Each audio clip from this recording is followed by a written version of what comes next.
올해는 우리 높은 뜻 교회가 시작된 지 20년 되는 해입니다. 지난달 10월 첫 주일이 높은 뜻 순위교회 시작한 20년이었습니다. 높은 뜻 교회를 시작할 때 여러분 아시겠지만 한 가지에 집중했습니다. 하나님이 주인이신 교회. 왜냐하면 사람이 주인이 되면서부터 교회는 망가지고 부패하고 타락했기 때문입니다. 가톨릭 중세교회가 그랬고 요즘 우리 한국교회도 목사가 주인이 되고 장로가 주인이 되고 연보 많이 하는 사람이 주인이 되고 오래 다녔다고 주인이 되는 그러는 동안 하나님의 자리가 없어지면서 교회는 쇠퇴하기 시작했습니다. 하나님이 주인이신 교회를 하기 위해서 구체적인 6가지 목표를 세웠습니다. 그 중에 첫째가 신령과 진정으로 하나님께 예배하는 교회였습니다. 하나님이 주인이 되시는 교회가 되기 위하여 가장 힘써야 할 것이 저는 예배라고 생각을 했습니다. 그래서 교인들 꽤 많이 모일 때까지 한 3,000명 모일 때까지 2년이 지나는 동안 예배만 드렸습니다. 조금 낮춰도 될 것 같아요. 울리네 소리가. 집사 장로 직분도 주지 않고 구역도 만들지 않고 남녀 선교회도 만들지 않고 오로지 2년 동안 예배만 했습니다. 교회는 예배하는 것이다. 그 다음은 나중에 하자 해서 예배 하나에 생명을 걸고 목회를 했는데 그게 통하더라고요. 교인들도 예배 드리기 위하여 그 높은 예배당을 찾아 나오는 모습 이렇게 볼 때 참 아름다웠습니다. 특히 청년들이 많이 몰려왔는데 청년들이 예배를 삼아서 올라오는 모습이 얼마나 감동적이었는지 모릅니다. 오늘날의 예배는 옛날 구약시대의 제사입니다. 제사에는 꼭 필요한 것이 있어요. 꼭 있어야 하는 것이 있어요. 그것은 제물이에요. 제물 없는 제사는 없지요. 그것은 하나님이 아닌 미신을 섬기는 사람들도 똑같아요. 제사 드릴 때는 늘 제물을 또 정성껏 준비해요. 그래서 정성이 부족하니 어쩌니 그 얘기를 하면서 제물에 신경을 참 많이 씁니다. 하나님께 예배하고 제사할 때에도 제물이 있어야 하는데 하나님은 어떤 제물을 가장 기뻐하실까요? 하나님은 소와 양 그거 좋아하신다 그러지 않으시더라고요. 마음 없이 소와 양 드리는 것보다 비둘기 하나라도 신령과 진정으로 감사하는 마음으로 드리는 그것을 하나님은 기뻐하셔요. 그래서 하나님은 우리의 마음을 보시는데 하나님이 가장 기뻐 받으시기를 원하는 제물은 감사의 제물이에요. 마음으로 하나님 앞에 감사합니다 하는 진정이 있을 때 감사로 제사를 드리는 자가 하나님을 영화롭게 하나니 그 행위를 옳게 하는 자에게 하나님의 구원을 보이리라. 오늘 유명한 본문의 말씀입니다. 감사로 제사를 드릴 때 하나님의 영광을 받으셔요. 그런데 감사가 참 어려워요. 감사가 듣기는 쉬운데 실제로 살면서 실천하기가 얼마나 어려운지 모릅니다. 그래서 이제 내 다음 주일이 여러분 우리 교회 추수감사주일인데 11월 달 추수감사주일을 맞이하면서 제가 마음으로 생각했어요. 김 목사 너는 뭐가 감사하냐? 뭐가 감사할까? 할 때 1번으로 꼽히는 것. 이거는 절대로 바뀔 수 없는 1번. 그것은 속죄였어요. 죄 사함 받았다. 그래서 내가 구원 얻었다. 이거는 다른 그 다음에 2번, 3번, 4번 나오는 그 어떤 감사의 조건을 뛰어넘는 은혜예요. 다윗이 시편에서 이런 고백을 해요. 허물의 사하심을 얻고 죄의 가리움을 받은 자는 복이 있도다. 성경에는 의인은 없다고 말씀하고요. 한 사람도 없다고 말씀하고요. 모든 사람이 죄를 범하였다고 얘기하는데 아니요 할 사람이 우리 중에 아무도 없어요. 우리가 다 죄가 있어요. 근데 하나님이 감추어 주셔서 모르니까 자유하고 살아요. 그 죄가 다 드러난다면 우리가 어떻게 이 자리에 나와 앉아 있을 수 있겠어요? 저는 어떻게 목사가 될 수 있겠어요? 그런데 하나님이 그거를 도말하여 주시고 깨끗게 하여 주시고 하나님 나라까지 들어가게 해 주셨다라고 하는 일은 여러분 그건 평생 잊을 수 없는, 잊어서는 안 되는 감사의 조건이에요. 제가 청년 때 그 다윗의 시편, 그 시편을 읽다가 너무 은혜를 받았어요.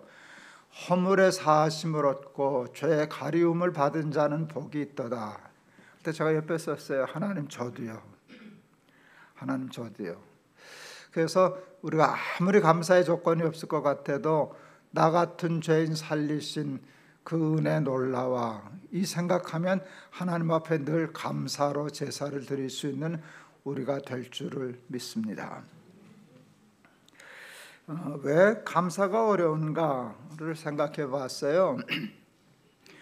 왜 감사가 어려운가 생각했더니 사는 게 너무 힘들어서 감사가 어려워요. 환난, 역경, 고난, 아픔, 상처, 이거 투성인 세상에서 살거든요. 한시도 잠잠할 데가 없어요. 이 고난 지나면 저 고난 오고 이 아픔 지나면 다른 또 아픔이 오고 파도가 밀려듯이 끊임없이 정신없이 휘몰아치니까 뭐 감사할 여력이 없어요.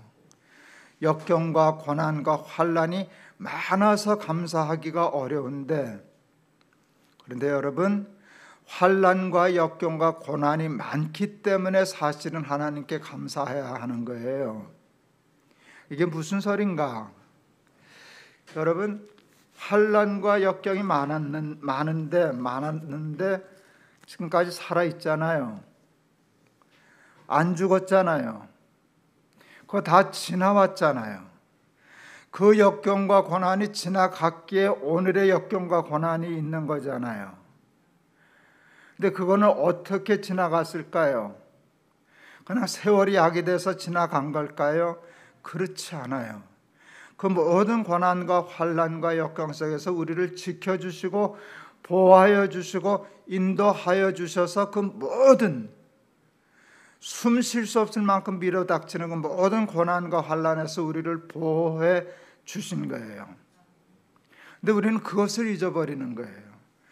환난과 역경이 없어서 감사한 게 아니라 그 수없이 많은 환난과 고난과 역경 속에서 나를 지켜주시고 살려주시고 인도해 주신 하나님, 그 은혜를 잊어서는 안 돼요. 많은 사람들은 환난과 역경을 하나님이 주시는 것이라고 오해해요. 하나님은 우리에게 고난 주시는 거 기뻐하지 않으셔요. 왜 하나님이 우리에게 고난을 주시겠어요? 고난은, 역경은, 환난은 우리의 죄 때문에 오는 거예요. 죄 때문에 세상이 다 어그러졌거든요. 다 망가지고 파괴되었거든요. 그러니까 그 속에서 환난과 고난이 발생하는 거예요. 하나님이 우리에게 고난을 주신 게 아니에요. 하나님은 우리가 죄 때문에 당하는 고난을 마음 아파하시고 어떻게 하든지 건져주시고 해결해 주시고 도와주시려고 하시는 분인데, 우리는 하나님이 나에게 고난을 주셨다 생각하고 하나님을 원망해요. 하나님은 참 억울하실 거예요. 참 억울하실 거예요. 죄는 지들이 지어놓고 지들이 구렁텅이에 빠져놓고 나는 어떻게 하든지 저거 살리려고 애를 쓰는데 내가 자기들에게 고난을 줬다고 원망하고 불평하고 하나님 떠나고 그러고 사는 게 하나님 얼마나 억울하시겠어요. 그래도 하나님은 우리를 버리지 않으시고 지키시고 축복해 주시는 하나님이신 줄을 믿습니다. 저는 다윗의 시편을 참 좋아해요. 시편을 보통 이렇게 유형으로 나눌 때 탄원시, 감사시, 찬양시 이렇게 구별을 해요. 근데 다윗의 시편은 거의 다가 다 탄원시예요. 여러분이 아시다시피 다윗의 일생에는 고난의 연속이었어요. 원수, 하다못해 자식에게까지 도망을 다녀야 할 만큼 참 힘들고 피곤한 삶을 살았어요. 사울 왕에게도 쫓기고 그랬잖아요. 그때마다 다윗은 하나님께 그냥 매달려 기도해요. 살려주십시오. 죽게 되었습니다. 하나님 나 죽으면 찬송 못합니다. 뭐 이러면서까지 매달립니다. 그런데 그 다윗의 시편을 읽어가다 보면은요, 이게 쑥 바뀌어요. 탄원으로 시작했으면 탄원으로 끝나야 되는데 탄원으로 가다가 딴 얘기가 나오기 시작해요. 엉뚱하게 감사에 대한 얘기가 나와요. 지금 탄원으로 시작했는데 절박한데 죽게 생겼는데 무슨 감사인가? 다시 뭘 기억하는가 하면 제가 조금 전에 얘기했던 그 패턴을 얘기하는 거예요. 내가 오늘날 당한 이 고난이 처음이 아니라는 거예요. 전에도 이런 고난이 수도 없이 많았는데 오늘 내가 이 새로운 고난에 당했던 것은 그 고난이 지나갔기 때문이구나. 그거 하나님이 건져주셨지. 근데 내가 그거 잊어버리고 있었네. 그걸 생각하면서 하나님 늦었지만 감사합니다. 그때 건져주신 거 고맙습니다. 그랬더니 그 마음의 은혜가 넘치는 거예요. 그래서 탄원시로 가다가 이게 갑자기 전조를 해요. 조가 바뀌어요. 감사시로 바뀌어요. 감사하다 보니까 뭐가 생기는가 하면 믿음이 생겨요. 지난 고난도 살려주셨으니 이번 고난도 살려주실 것이다 하는 게 믿어지는 거예요. 이게 한두 번 반복된 일이 아니니까 전에도 지켜주셨는데 오늘은 안 지켜주시랴 하는 게 믿어지니까 이 고난 끝이 있을 거야 하는 것을 내다봐요. 믿음으로, 언제인지는 모르지만 믿음으로 될 것을 바라보고 그것을 오늘로 끌어당겨서 마지막 시편은 찬양시로 끝나요. 이게 신앙인의 완벽한 모습이에요. 예수 믿는 사람이라고 탄원거리가 없겠어요? 힘든 일 없겠어요? 어려운 일 없겠어요? 그런데 고난 중에도 지나간 하나님의 은혜를 기억해내고 그것을 감사하고 이 고난도 끝내주실 것을 믿음으로 하나님 앞에 찬송하는 것, 여러분, 그러면 우리가 감사하지 못할 일이 어디 있겠습니까?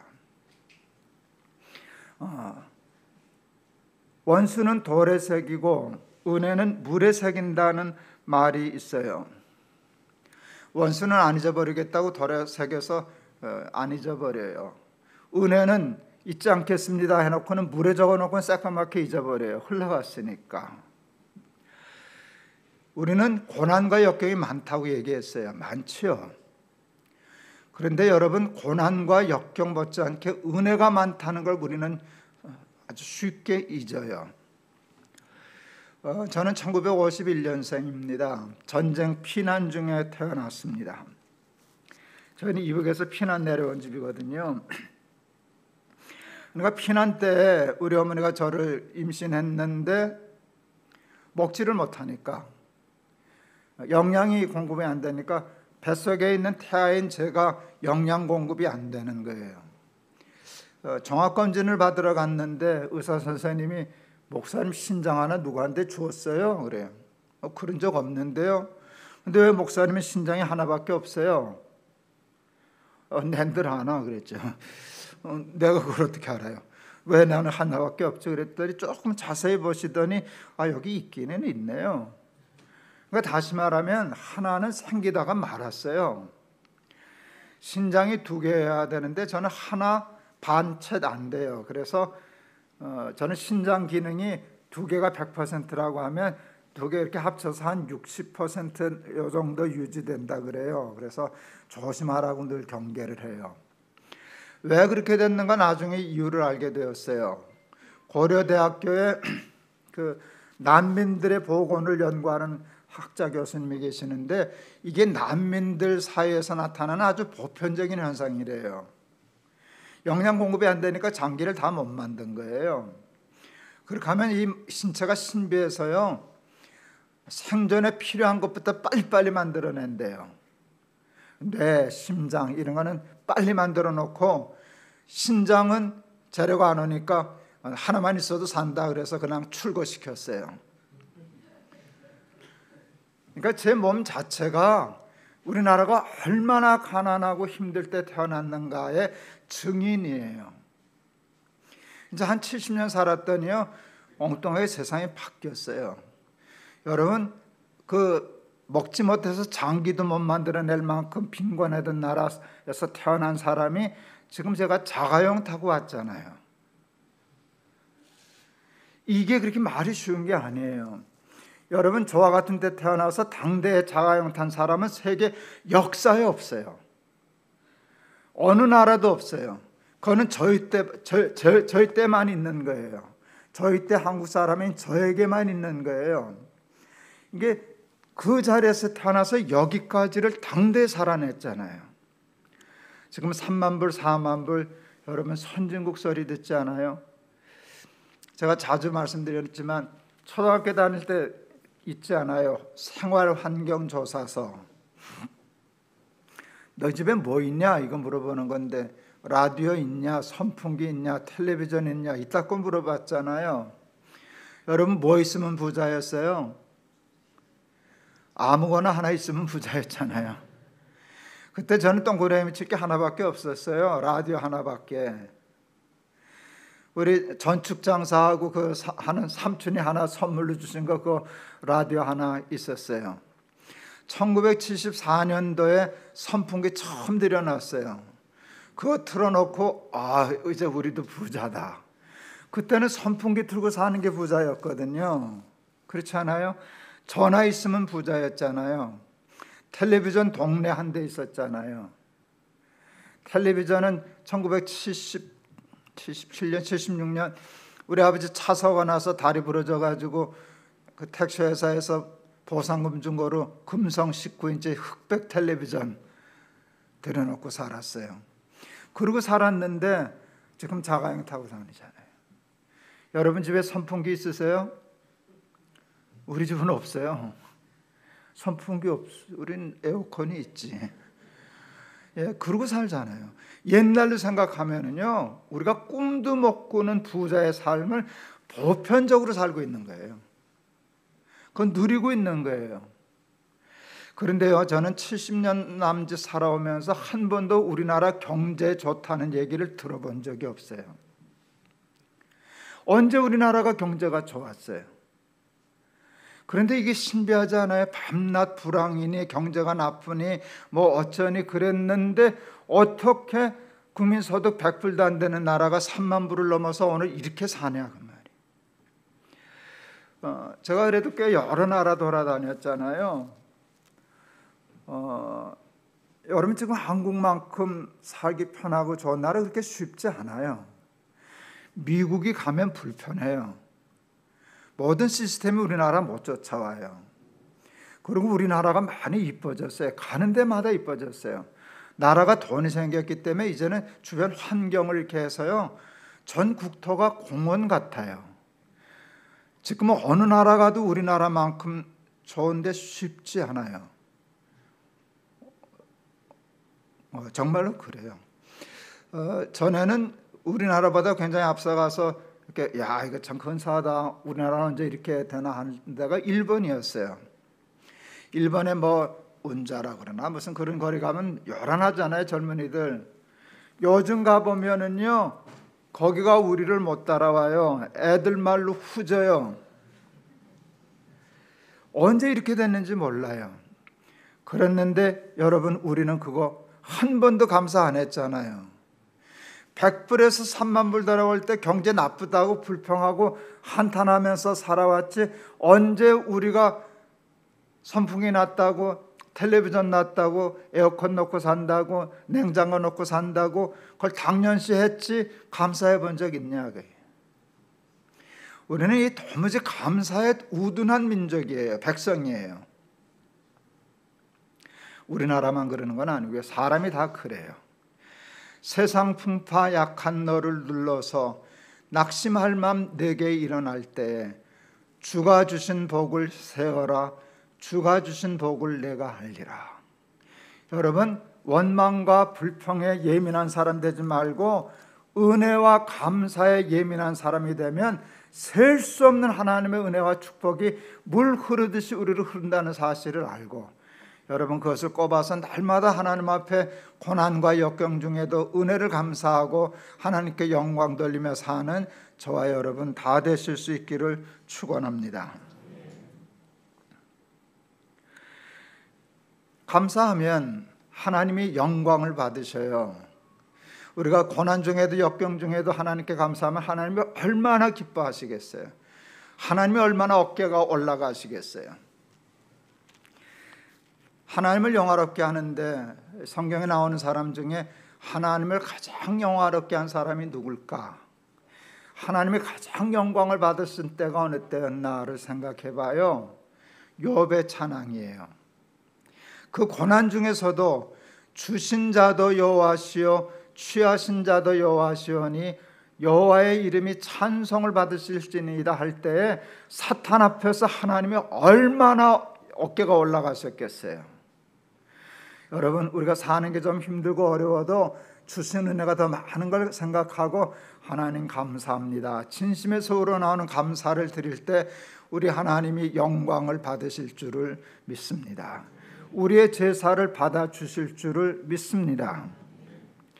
하나님이 제사를 받아주시면 제물을 흠양하시면 반드시 따르는 것이 축복이에요. 하나님이 제물을 흠양하시고 우리를 축복해 주셔요.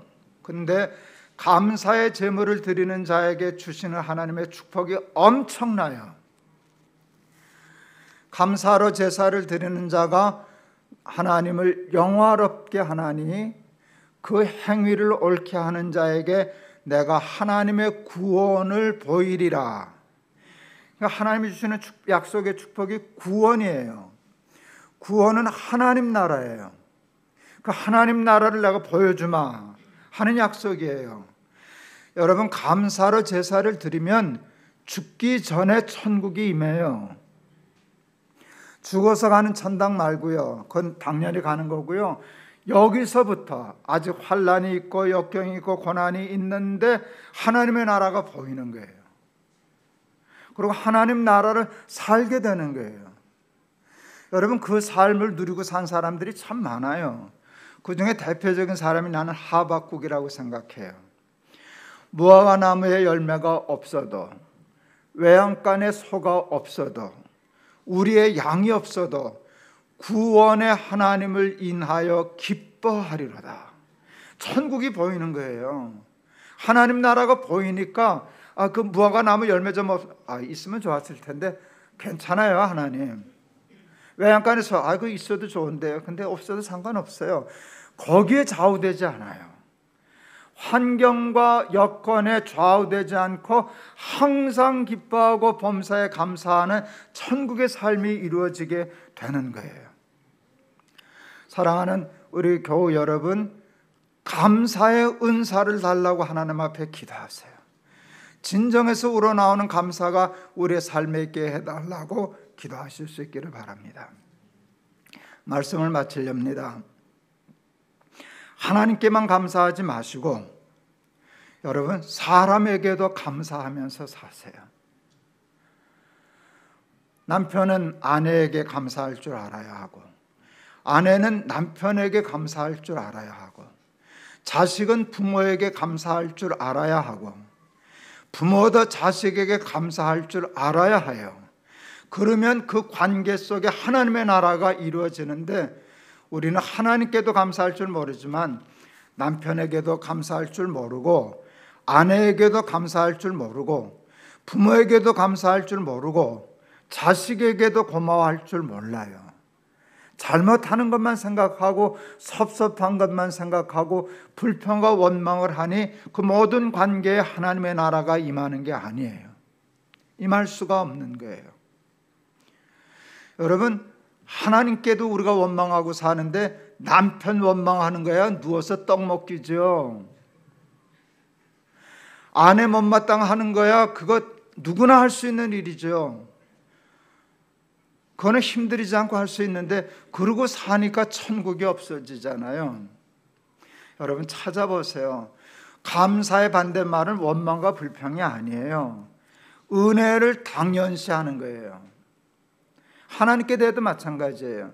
남편 감사한 거 있지? 그럼 다 알아요. 근데 그거야 남편이니까 당연한 거지. 그리고 당연하게 치부하니까 감사가 사라지는 거예요. 왜 자식들이 부모에게 감사하지 못하는 줄 아세요?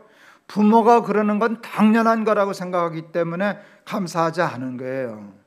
당연한 거 없어요. 감사한 거예요. 작은 것 하나라도 당연한 것으로 흘려보내지 말고 여러분 그것을 캐내요. 그것을 붙잡고 원망하고 불평할 것을 당연시 여기세요. 사람이 그렇지 뭐. 다 그런 거지 뭐. 나는 실수 안 하나? 그렇게 생각하고 잃어버리고 감사한 것은 돌에 새겨서 아내에게도 감사하고 남편에게도 감사하고 자식에게도 감사하고 부모에게도 감사하고 하나님께도 감사해서 감사가 우리의 삶의 온 제사가 되기를 바라고 그것을 통하여 하나님을 영화롭게 하고 우리를 대하는 모든 사람들을 기쁘게 하고 우리는 그것을 통하여 하나님 나라의 축복을 이 땅에서도 누리고 사는 저와 여러분 다 되실 수 있기를 축원합니다. 기도하겠습니다.